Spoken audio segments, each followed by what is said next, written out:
Okay, I think that we are set.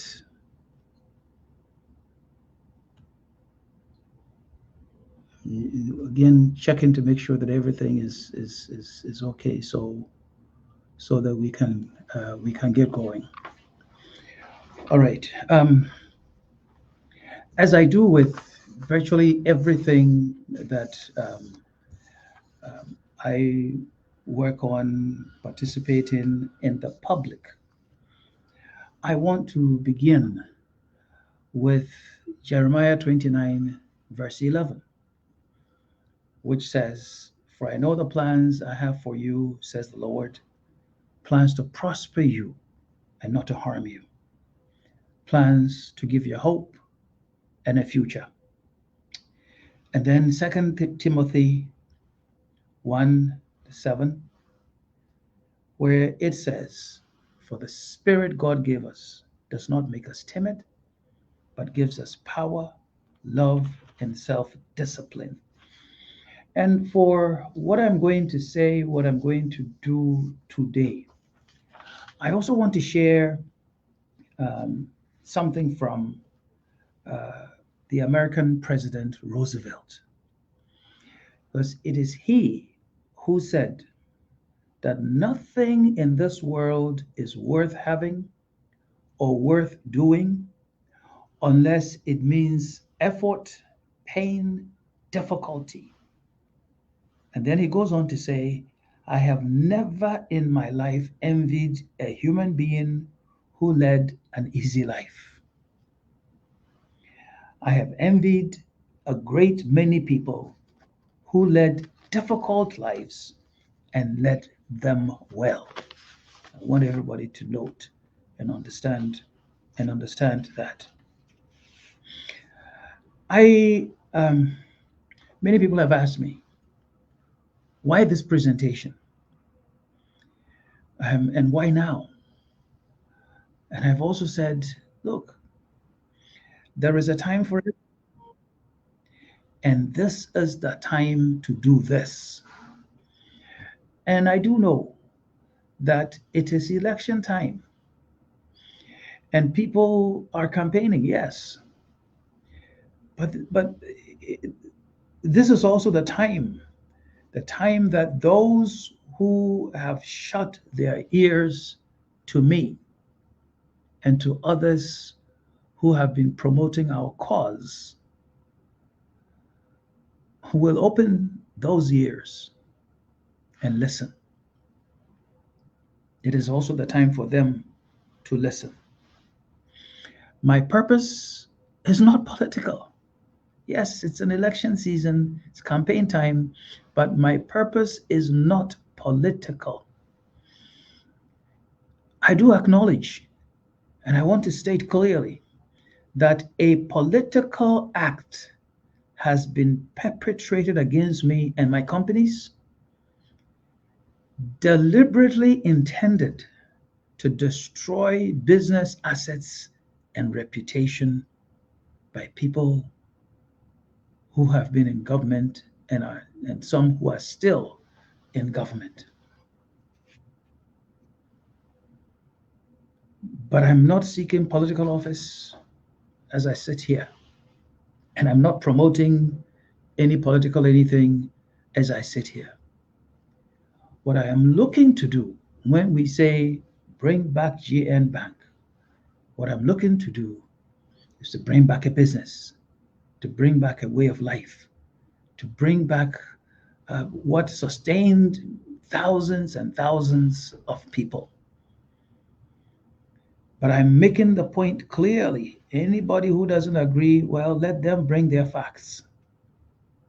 I am saying that the decision taken not just to do away with GN Bank, and I'm saying GN Bank and not GN Savings, because the plan was on GN Bank. It went through a transition also deliberately, but the plan was against GN Bank. But the plan was not just against GN Bank.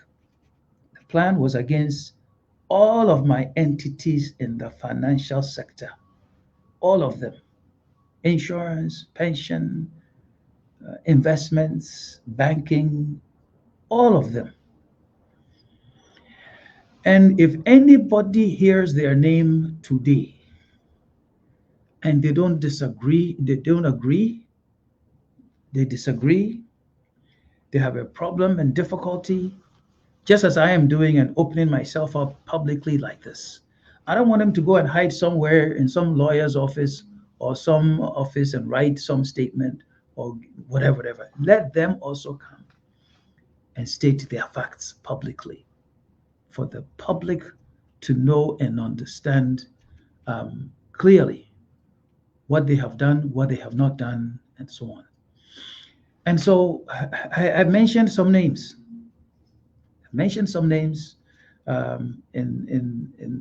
the Facebook posting that followed the announcement of this presentation.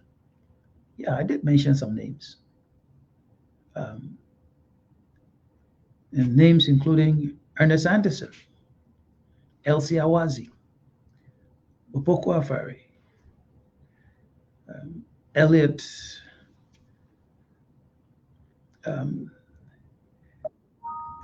Amwaku, Osejesi. I've mentioned Michael Fosu. I've mentioned others. And I've also said that some of what I'm saying here is not new to the president or the vice president sitting today. There are other people I've not mentioned their names. Their time will come. But the point is, there is something that I need to put across to people. And my purpose, what I'm looking for, is that those who took the political decisions to look at this political season that we're in and push our matter from the political realm. What do I mean? I'm saying, let them go back. I'm asking that they should go back and consider the decisions that they made and reverse those decisions. Bring back GN Bank. But also, there are certain things done and said which I want them to go back and reconsider and reverse, change their minds. Because it is a wise person that has said somewhere that give me new facts and I will change my mind. So because of limited time, what I'm going to do is to take one aspect of the decision to close down GN Savings, which came from GN Bank, and explain it well to you as comprehensively as I can. I have tons and tons of documents, many different documents, email, messages, and all that. And by the way, all the documents that I have that pertain to the difficulties that I and my companies have experienced, I've moved all of them. Yeah, there are some remaining in Ghana. But I've moved more. A lot of them have been scanned. They are in the cloud somewhere. And then physical things, I've moved them. They're not in Ghana for safekeeping. So if somebody thinks that they can go to some location somewhere that I am to grab some documents, it's too late. They are somewhere else. But some people have asked the question. Some have even insinuated certain things. Let me clear this up. Look, my first job was not in Ghana. Yes, I went to St. Augustine's. After St. Augustine's, I moved to the United States of America. That's where I got all my degrees. And that's where I got my first job, December 1975, with Northwestern Mutual Life Insurance Company in Milwaukee, Wisconsin. That's where I first started earning a living, a salary. And then from there to other places, ending up as a partner with at that time Touche Ross, which became Deloitte and Touche USA. not anywhere else but in the United States. So I worked in the US for a long time, where I still am. That's where I'm sitting today. And I earned money, but I saved money.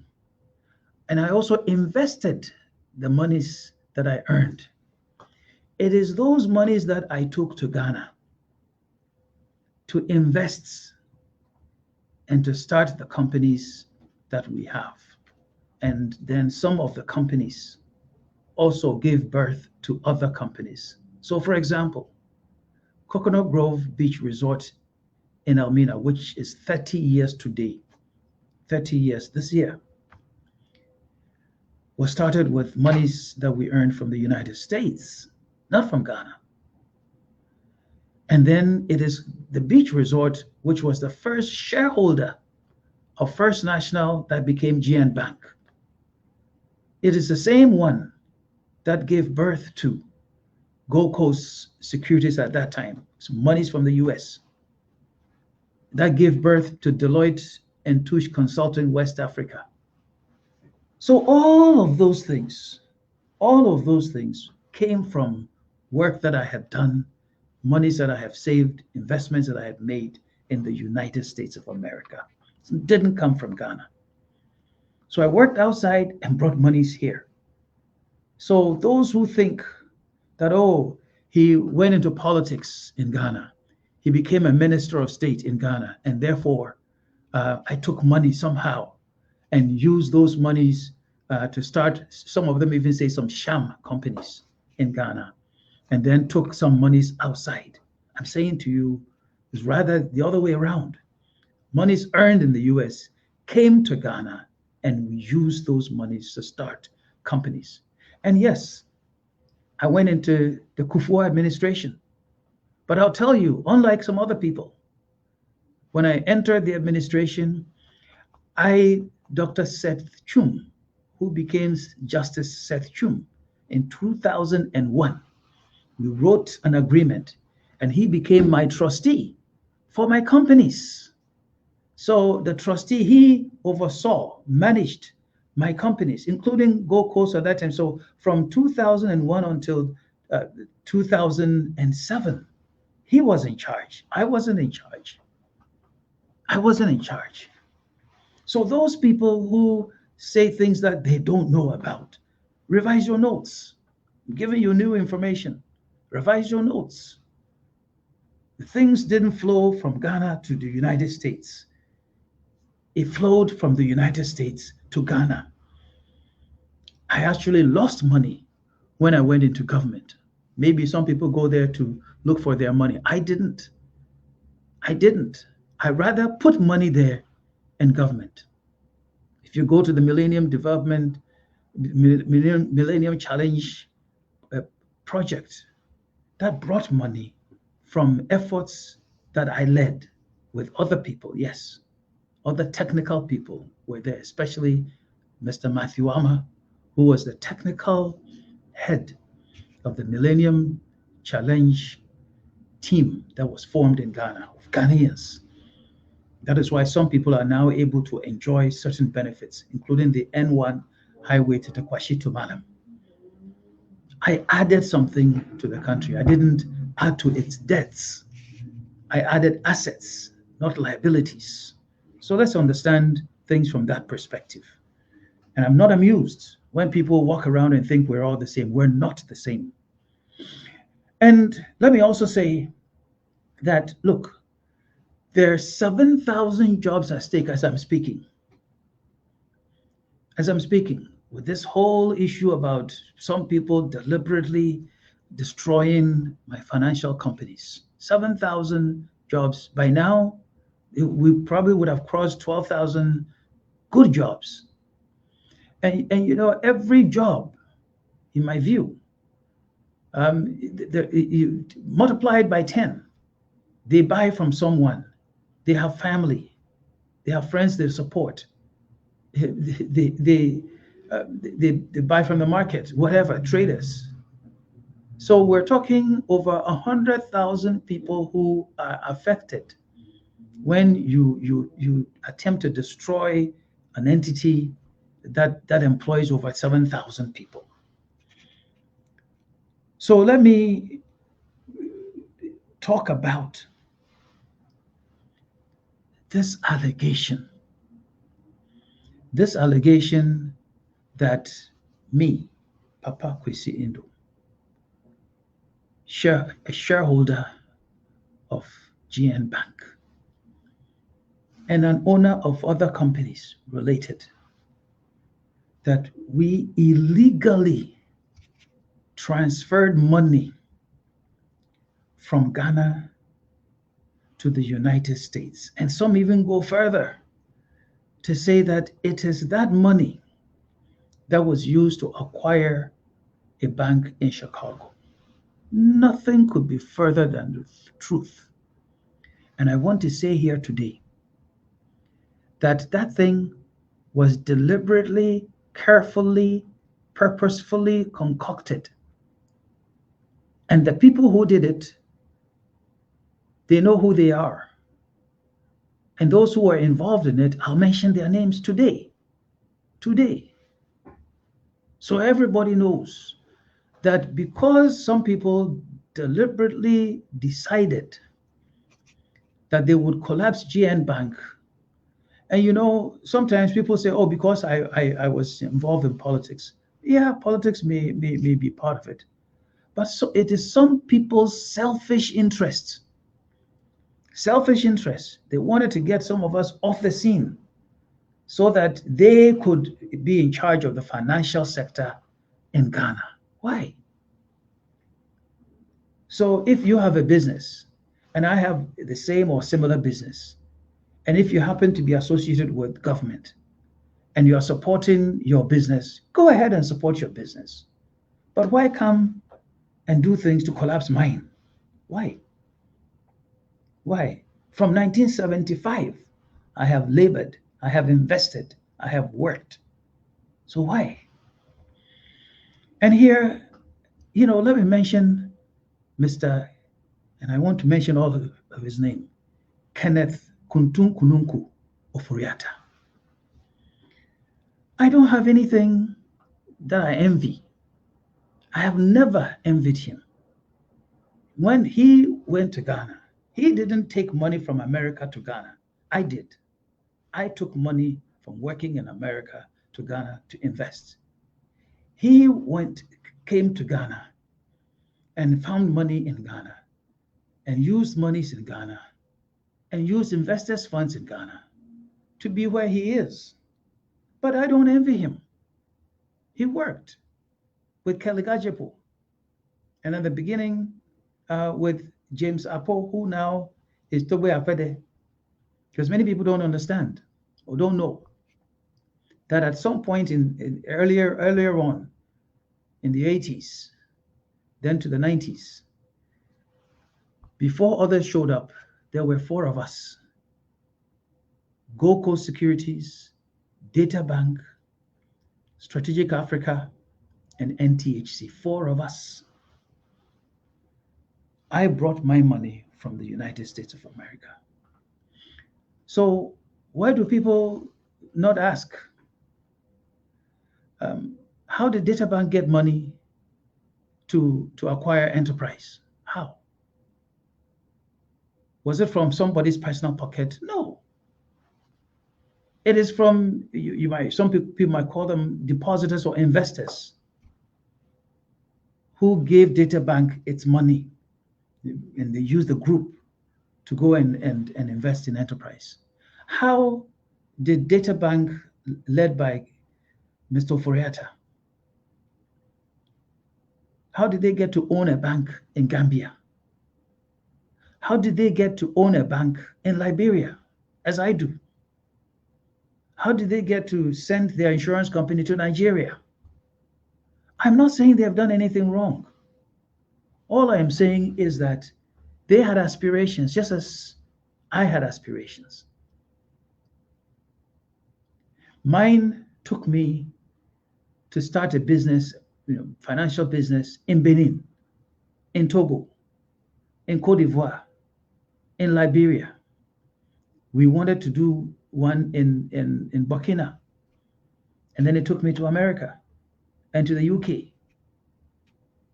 But because of the actions of some people in the Akufo-Addo administration, I had to close down Benin.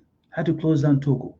I had to, virtually do away with Cote d'Ivoire, and then also Burkina. And they even attempted to try to do away with Liberia and then America as well.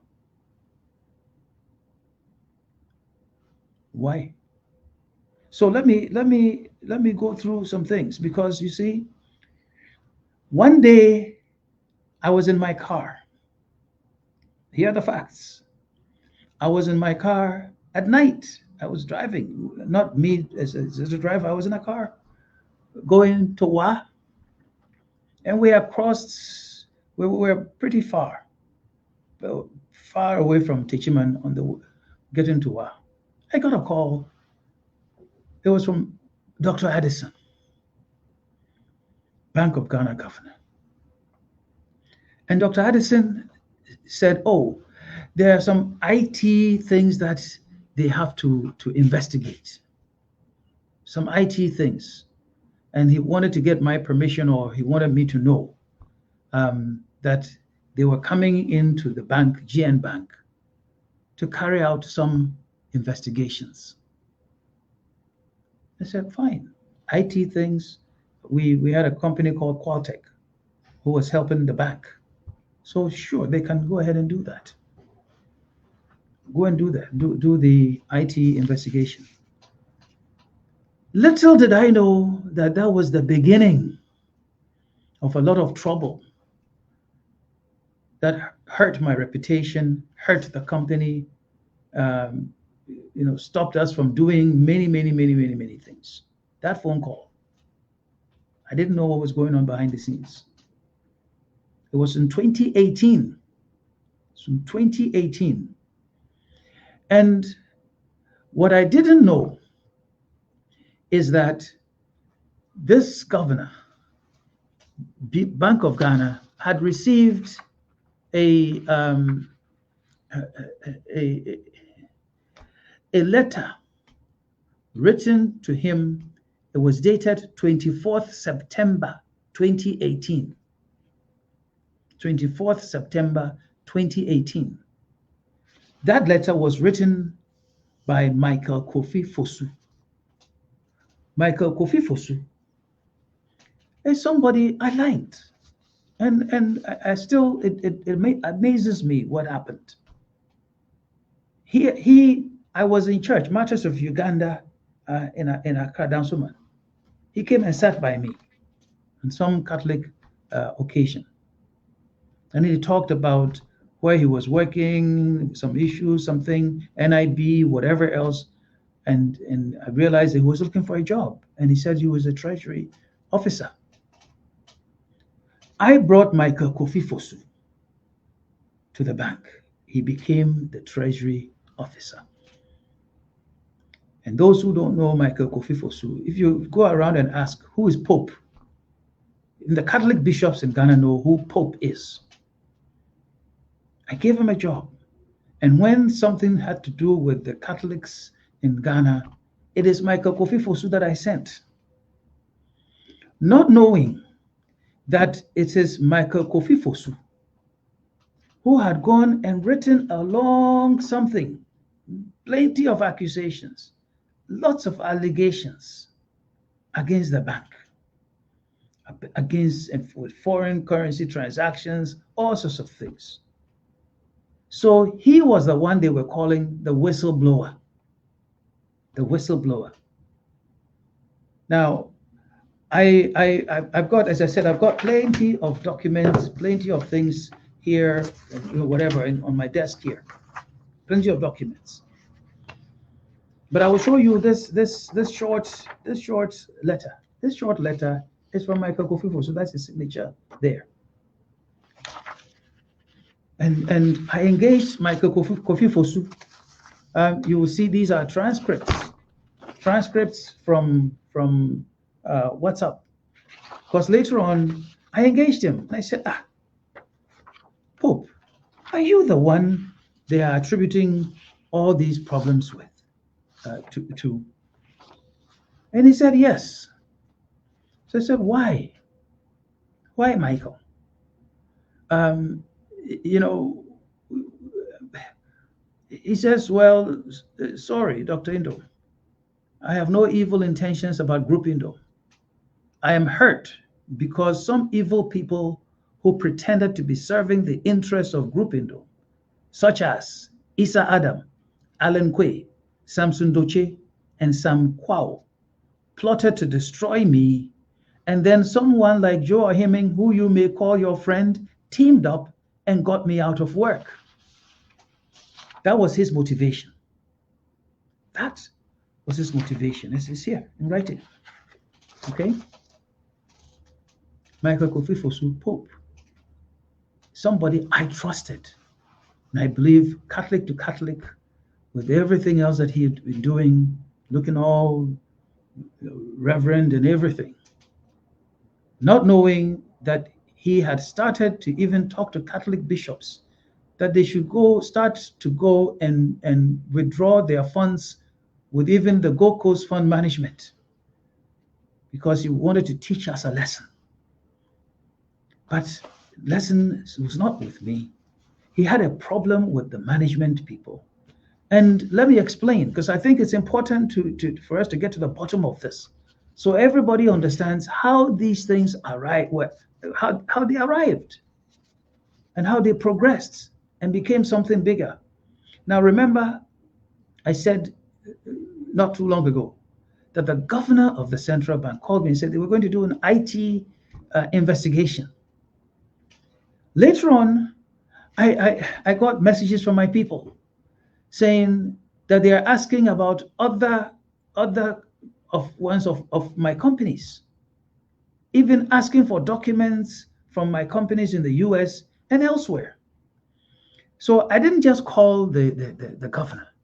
I've got emails. I mean, I sent him an email even to say, this one is dated October 8th, 2018, that, dear Governor Addison, I wish to express my concern over the creeping scope of investigation being conducted by BSD on behalf of the Bank of Ghana.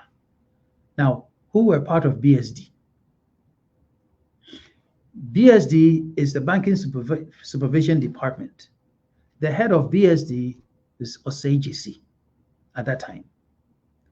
His deputy is Elliot Amwako, and there are other people there. And from the deputy governors, my understanding is that the deputy governor who had and perhaps still has responsibility for BSD was Elsie Awazi. But then I was communicating with the governor and all of this. So and he said, but they have to do a thorough job. And I said, fine, fair enough.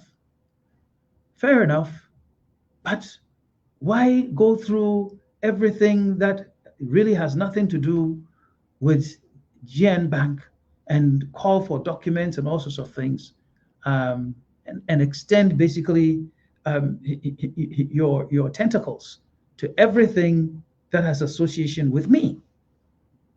It was becoming more and more like a personal investigation than anything else. And there's an investigation by Bank of Ghana, not by any of the other agencies that are trained to do such investigations. By them. Now, let me come back to Michael Kofi Fosu. This thing that I'm holding here,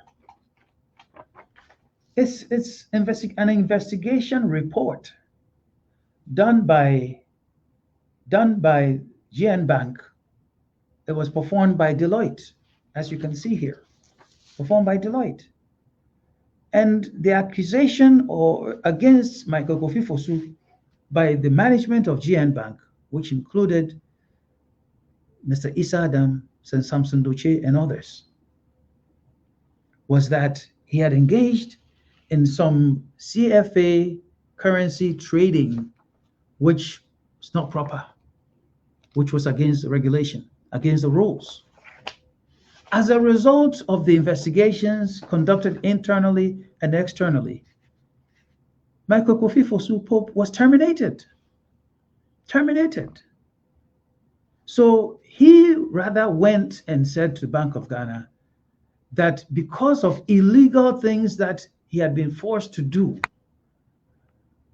at the bank, he resigned. Resigned. And these are all the allegations that he had made against not just the bank, but against Group Indom companies and against me personally.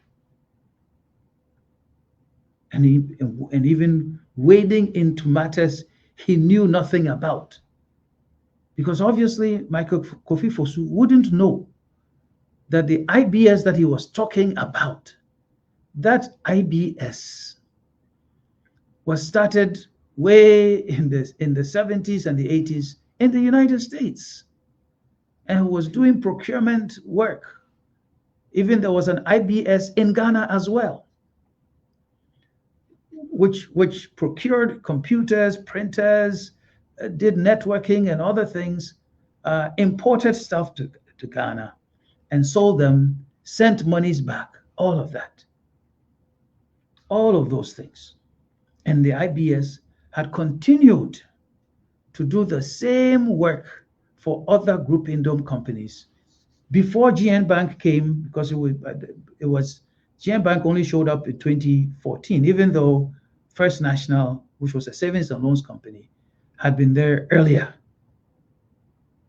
much earlier. But savings and loans company couldn't do foreign currency transactions. So how did we trade? How did we import computers, printers, air conditioner units, all of those things before GN Bank showed up? We had to go through the same process with other banks, universal banks, to procure all of those things and to send our fees, our monies back to the United States. And when we invested and we earned monies, we also sent those monies to the United States because we were doing business and also living in the United States. As I still live in the United States, and as I'm talking here, I'm a permanent resident. I have a green card from the United States. I have home here. I work here. If somebody doesn't understand that, they don't understand how the world works. So this person who had been terminated, fired from his job at the bank, had a grudge against the people. And so he came up with all these allegations.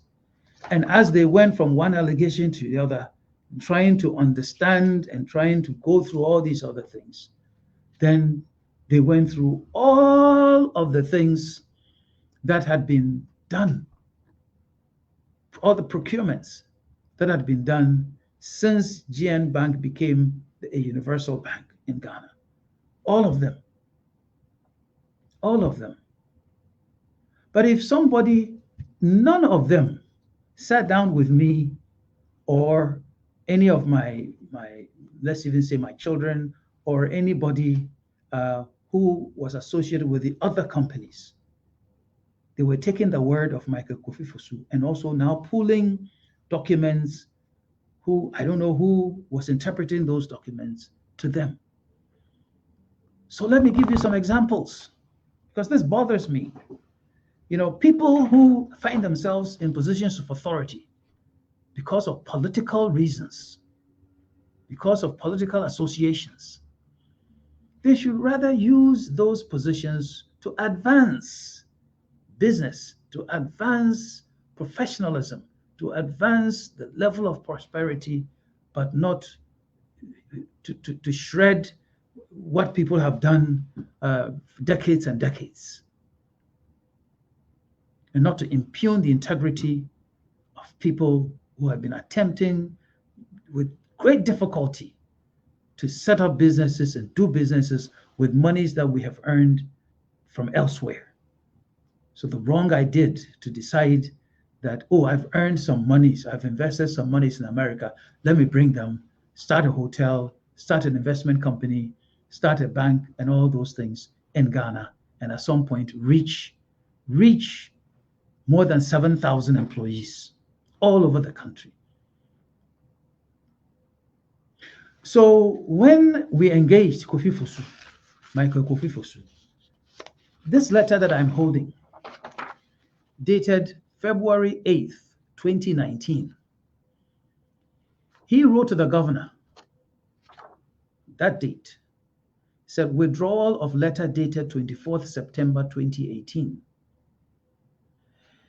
He says, I refer to a letter I've written to you dated 24th September 2018. The letter, which was supposed to be used to plan and save depositors, investors, and the institutions themselves from collapse, was misinterpreted following confrontations I had from interested parties. I am therefore withdrawing letter with its content as it could not serve the purpose for which it was written. This was by Michael Kofi Fosu. I've been looking for him since. I haven't been able to find him. So that he can go and tell them that what he did, allegations that he made, they were wrong, false, and that he had led people onto a path that was also wrong. It was also wrong. Very, very, very wrong. And it is this which the Bank of Ghana, led by Dr. Ernest Addison, Bank of Ghana, lashed onto. They used this to lash my directors, to impugn the integrity of shareholders and then related companies. So let me explain to people that those transactions that people were talking about, I'll give you an example. We used to buy air conditioning units from all sorts of places. We used to buy generators from, I don't want to mention the names of the companies, at great costs. So we said, but we have a procurement company in the United States. Let us establish a relationship with where those supplies come from, those equipments come from, so that we can get a cheaper price and lower the cost of these items that we buy for all of our companies, for the benefit of all of our companies. So we have lower costs. What's wrong with that? So the companies will order these materials, this equipment, from our procurement company. They will come to Ghana and they had to go through the proper process. And then they will pay for them. It just happens that now that we had a universal bank called GN Bank, we took the transactions through GN Bank instead of doing what we previously used to do, which was to go through UMB, EcoBank, and others. Is it wrong to do that? So someone will go and print all those transactions for generators, all those transactions for air conditioning units, all those transactions from computers. When we paid fees, we have, just like we have Group Indo, a global conglomerate with a head office in America. There's nothing wrong with individual companies paying fees to the group head office. Unilever does it. Enterprise has Enterprise Group, okay, as an entity. And Enterprise Life, Enterprise, they pay fees to them so they can supervise, plan, advise, all of that. In our case, our monies went to the US. So all of them, they will pay fees. And those fees were transferred to the US, to the Home Office. Nothing wrong with that. It's a way of supervising and doing business with a conglomerate. When Ashanti Goldfields was part of Longrow, their monies went from Ashanti to Longrow. And I did consultant work for Ashanti Goldfields at that time. So Longrow had a company called Lonmin, and they paid us to the US because I was with Deloitte in the US. That's how it works. And then we also, many people, I'm sure in Ghana, saw that my managers, they had Ford Explorers. Some of them had, Ford pickups. At some point, we moved from there. We bought some other vehicles for our people. All of them were imported to Ghana because at that time, we didn't even assemble any vehicles in Ghana. They were imported. And if you import something, you pay for it. And then you have to take papers, your proper documents, in order to effect the transfers. So somebody goes and prints all of those things and says they bought things illegally. They took money to the US. They took money to pay for vehicles, computers, generators, printers, all of those kinds of things. All of those kinds of things. What's wrong with that? So all of this, to give you another example.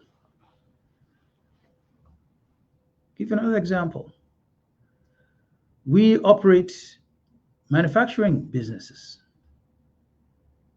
So if you operate a manufacturing business, your raw material will have to come from outside of Ghana.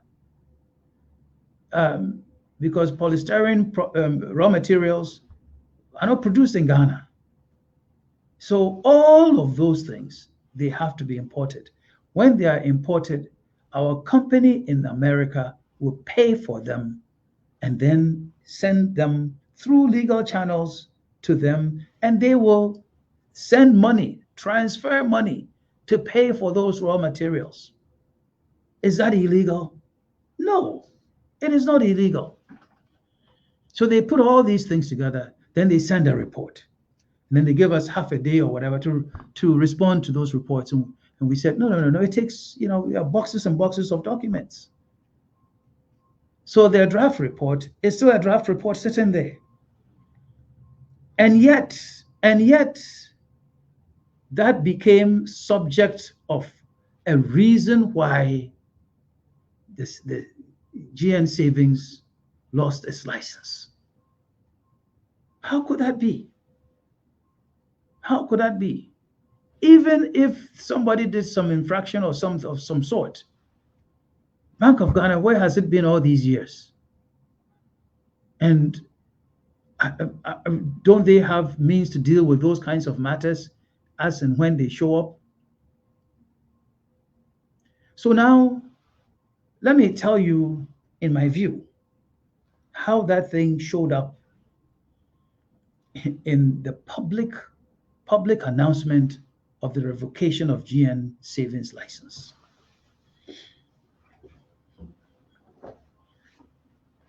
When I say political, sometimes the politicians will say, oh, it's the governor. The governor is making his own independent decisions. He's independent.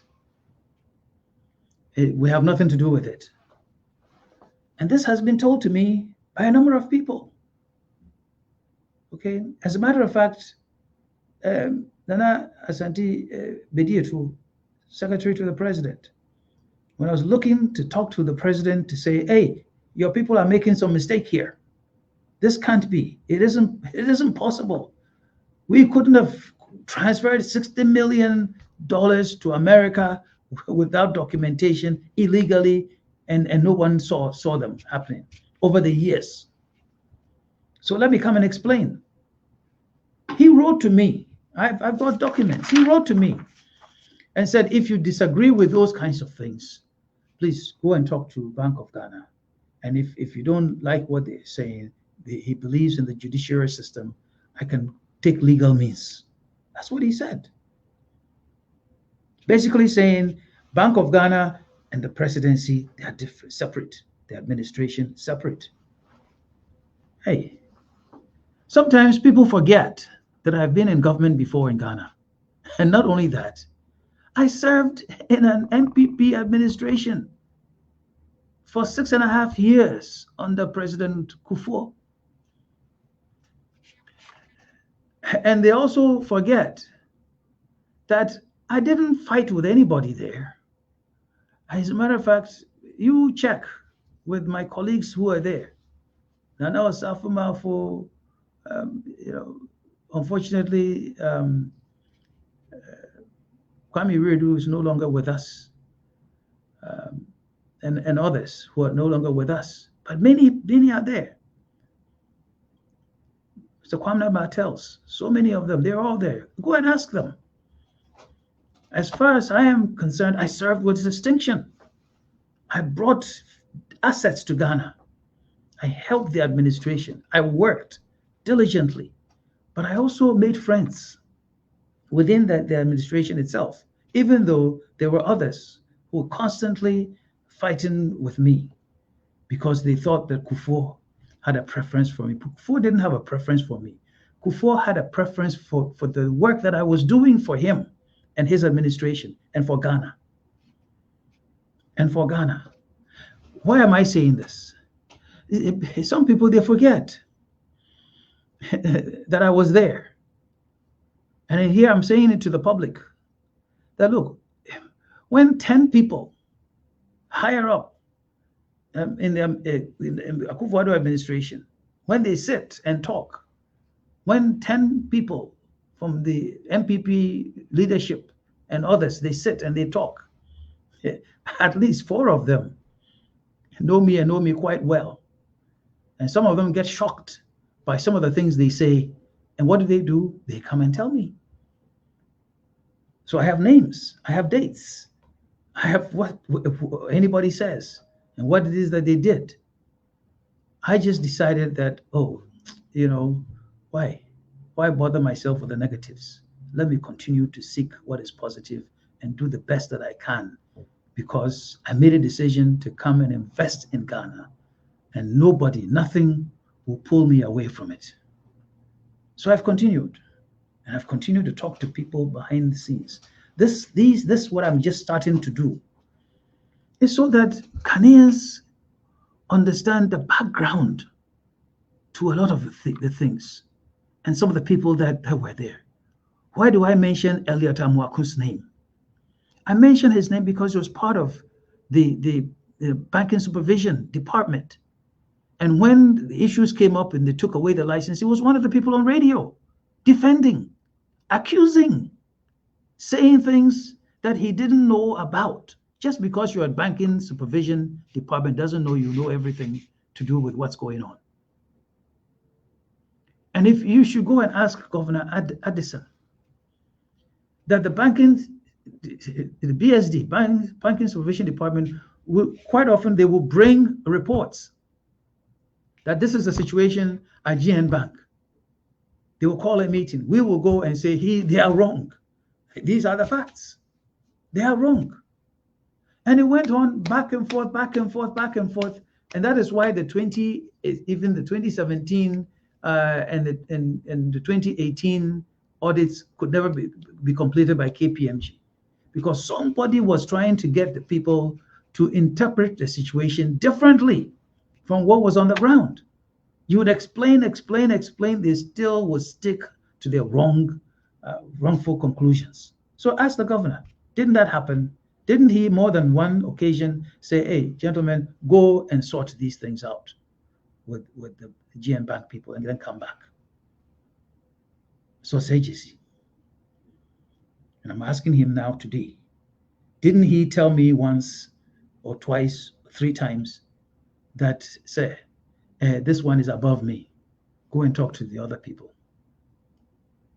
Head of banking supervision. That's why I mentioned his name.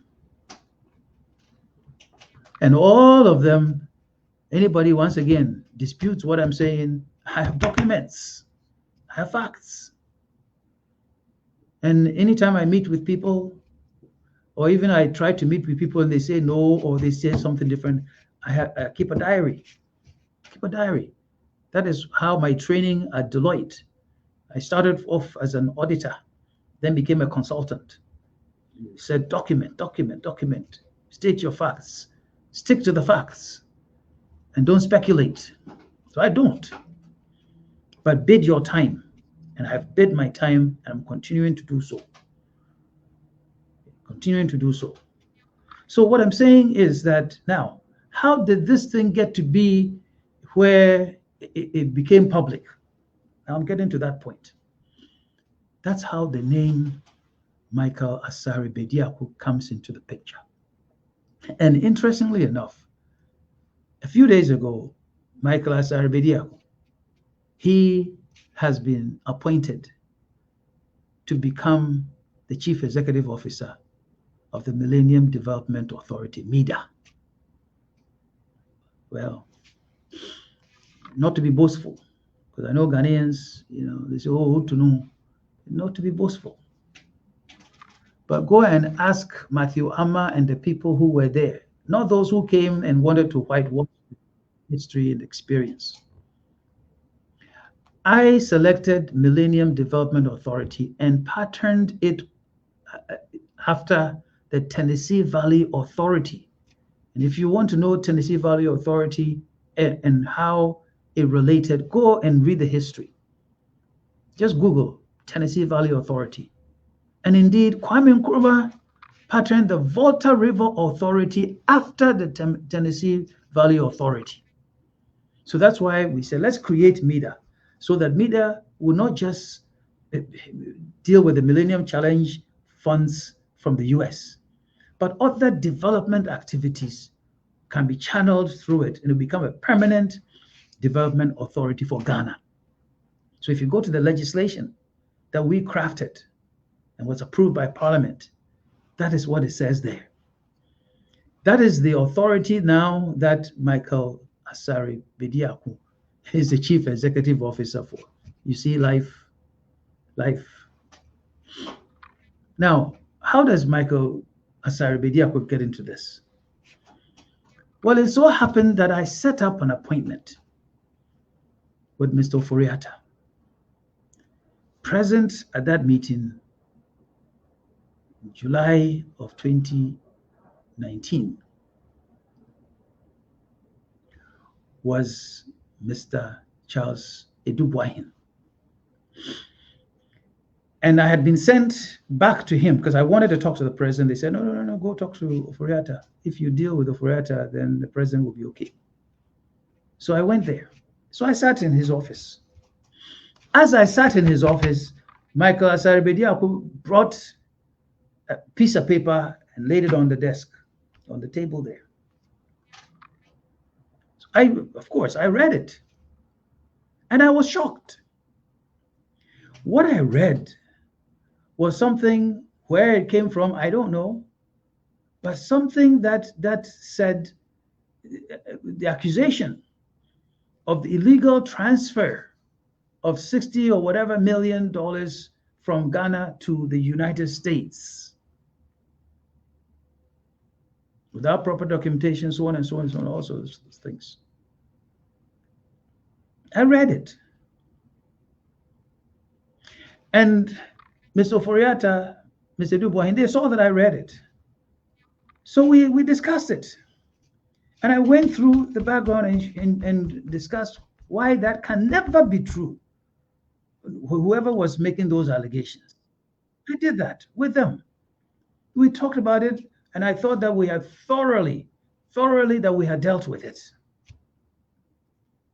And then after our meeting, I left, because the main meeting had to do with the confirmation of debts owed by government agencies to our companies, and how we're going to get those monies so we can pay our bills, which is a conversation we started back in 2017, leading on to him, Mr. Ofori-Atta, actually at some point writing a letter to the governor of the central bank that from where they had reached, they could confirm 640 million Ghana cedis owed to our companies, but they were not done yet.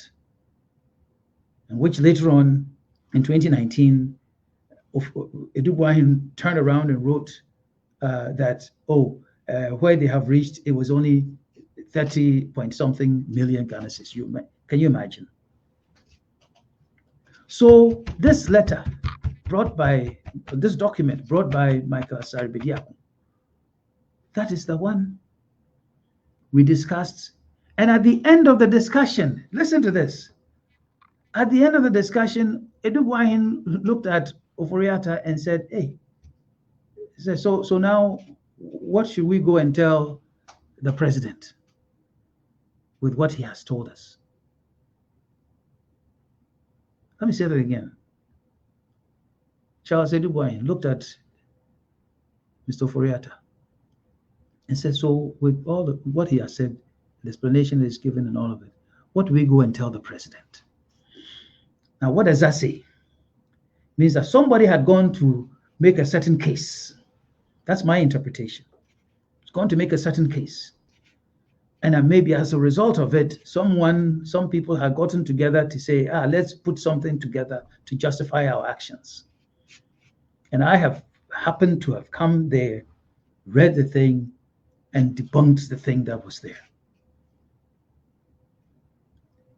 We had even talked, if he remembers, if Mr. Ofori-Atta remembers, we had even talked about how we came, that is my group of companies, how we came to be given a company now called Letfic in Liberia to run.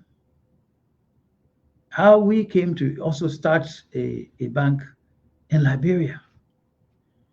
And how Mr. Ofori-Atta looked at me. He looked at me when I talked about the bank in the United States and said, oh, so it means that now I own a bank in America, him, Ofori-Atta. He said that to me. So I'm saying to Mr. President, Nana Addo Dankwa Akufo-Addo, there's more to what has been happening than meets the eye. That's why I've been looking to sit down with you and get to the bottom of all of this. That's why I've been looking to sit down with Dr. Bawumia. I've sat down with other people. I have sat down with so many other people to talk about all of this. My conversation with former President Kufuor, I consider them to be privileged conversation. So I'm not going to say anything about that here. But I talked to him. What he said to me, it will stay in his house. What I'm saying is that is where that stuff came from. And so when the announcement came that they had taken the license of GN Savings, and that same language was there, then I said, oh my God, now I know who are all these people that are involved. So let's even suppose that it was the governor who wrote this. What was it doing with the finance minister, Mr. Ofori-Atta, and his colleague, Eduboyne? What was it doing there? Did they write it to give it to Bank of Ghana? Did the Bank of Ghana write it and bring it to them for approval? Who did what? Who did what? And I am going to say today that I believe that Dr. Ernest Addison didn't write it. Some people did. Let me add one more item to this, and then I will conclude this presentation. This is just part one. Part one. We'll go to other matters. And then I'll be coming to Ghana, and we'll use local language. We'll go to different places. We'll take different pieces of all of this, positive and negative, and we'll talk about it. Because you see, jobs, politicians do things, and they are supposed to do them for the people to prosper, not for the people to become poorer. What I want to say is this. Some of you remember, and as I said, some of the people in the administration, which, I don't know, but I don't believe that Mr. Akufo-Addo, that he knows all of this. That those who chased us to Cote d'Ivoire, to Liberia, to America, and all of it, they are there. And at the right time, everything will come live. Some people took us to court. It wasn't one, it wasn't two, it was 3, 4 people in court in America. The one that shocked me the most was where a company called the Birim Group, LLC, a California limited liability company. Birim, where does Birim come from? River Birim, Eastern region. I don't want to mention the lawyer's name. The lawyer is the sole member of Birim Group in America. It's from the Eastern region. They went and took two former customers of GN Bank and then took that matter to court. Do you know what they did? How hurtful those people deliberate. They sued and made as defendants in this case every member of my family, my children who are medical doctors. What do they have to do with my business? And so on and so on. My wife, my children. They named the bank in Chicago, okay, as a defendant. The bank, an American bank. They named the directors Americans who had nothing to do with anything. Everybody, they brought everybody in the picture. That we had done illegal transfer of monies. We had engaged in money laundering. And you know, in America, that thing that they call RICO is the worst crimes anybody can associate you with. RICO. If they find you guilty, you are done for. Nobody will touch you in America. And these people were so wicked that RICO is one of the things that they did. And why do I even bring this matter up? Because information that these people provided to court in America, I didn't have it. I didn't know it. And the only organization in Ghana that could have known those things was the Bank of Ghana. Who at the Bank of Ghana gave them privileged information about us? Who? Who? And I won't mention the law firm in Ghana whose office was also used to try to entice other depositors and even other investors with Gold Coast and Black Shield to join lawsuits in America. Thankfully, the judge went through all these things, went through all the allegations and threw them out. Case was dismissed. They weren't satisfied. They went on appeal. That too was thrown away and dismissed. They still didn't learn their lessons. They went for somebody else. Somebody else. That case too dismissed. Then other people ran away. Those cases are done with. And yet our case against Bank of Ghana is still there. Sometimes we win something, they appeal. Then we lose something, we appeal. Now we are in appeals court. The case had even gone to the Supreme Court of Ghana with our assets. Our assets that are spoiling, rotting everywhere, and yet there's a receiver